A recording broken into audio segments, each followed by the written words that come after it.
ఈరోజు వైఎస్ఆర్ తెలంగాణ పార్టీని కాంగ్రెస్ పార్టీలో విలీనం చేస్తున్నందుకు రాజశేఖర్ రెడ్డి బిడ్డగా నేను సంతోషిస్తున్నా. ఎందుకంటే ఈ రోజు నుంచి వైఎస్ఆర్ తెలంగాణ పార్టీ కాంగ్రెస్ పార్టీలో భాగమై కాంగ్రెస్ పార్టీ ఉన్నంత వరకు వైఎస్ఆర్ తెలంగాణ పార్టీ కూడా కాంగ్రెస్ పార్టీలో భాగమై ఉంటుంది. కాబట్టి వైఎస్ఆర్ తెలంగాణ పార్టీ నాయకులు, వైఎస్ఆర్ తెలంగాణ పార్టీ కార్యకర్తలు నాతో పాటు ఈరోజు చాలా సంతోషంగా ఇండియన్ నేషనల్ కాంగ్రెస్ పార్టీలో విలీనం కావడం జరుగుతుంది. రాజశేఖర్ రెడ్డి గారు బ్రతికున్నంత కాలం నమ్మకంగా కాంగ్రెస్ పార్టీకి సేవ చేయడమే కాకుండా రాజశేఖర్ రెడ్డి గారు చనిపోయే నాటికి కూడా కాంగ్రెస్ పార్టీకి సేవ చేస్తూనే చనిపోయారు. ఈరోజు రాజశేఖర్ రెడ్డి బిడ్డ కాంగ్రెస్ పార్టీలో చేరుతుంది అంటే రాజశేఖర్ రెడ్డి గారికి చాలా సంతోషం, చాలా గర్వం కలిగించే విషయం అని నేను నమ్ముతున్నా.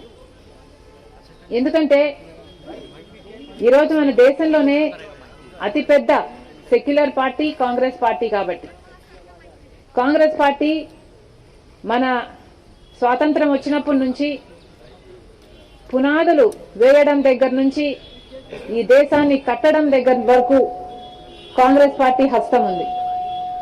ప్రతి వర్గాన్ని కలుపుకుపోతూ, ప్రతి విశ్వాసానికి, ప్రతి ఫెయిత్కు నమ్మకం కలిగిస్తూ, ప్రతి సెక్షన్ ఆఫ్ ద సొసైటీలో కలుపుకుపోతూ ముందుకు వెళ్లిన పార్టీ కాంగ్రెస్ పార్టీ.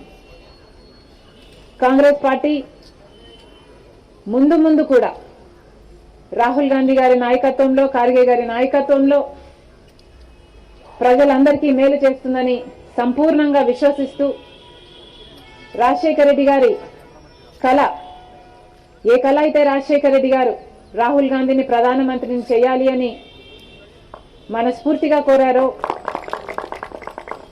అది నెరవేర్చడానికి రాజశేఖర్ రెడ్డి గారి బిడ్డ మనస్ఫూర్తిగా పనిచేస్తుంది. కాంగ్రెస్ పార్టీ రాజశేఖర్ రెడ్డి బిడ్డ మీద నమ్మకం ఉంచి తెలంగాణలో వైఎస్ఆర్ తెలంగాణ పార్టీ చేసిన త్యాగాన్ని గౌరవించి ఈరోజు రాజశేఖర్ రెడ్డి బిడ్డను కాంగ్రెస్ పార్టీలోకి ఆహ్వానించడం జరిగింది. ఆ ఆహ్వానాన్ని మేము మనస్ఫూర్తిగా స్వీకరిస్తూ కాంగ్రెస్ పార్టీలో ఈరోజు విలీనమవుతున్నాం. ఈరోజు నుంచి కాంగ్రెస్ పార్టీ ఏ బాధ్యత మా మీద ఉంచినా ఆ బాధ్యతను విశ్వాసంతో సంపూర్ణంగా నెరవేర్స్తామని నాతో పాటు వైఎస్ఆర్ తెలంగాణ పార్టీ నాయకులందరూ కూడా మనస్ఫూర్తిగా మాటిస్తున్నాం. Thank you.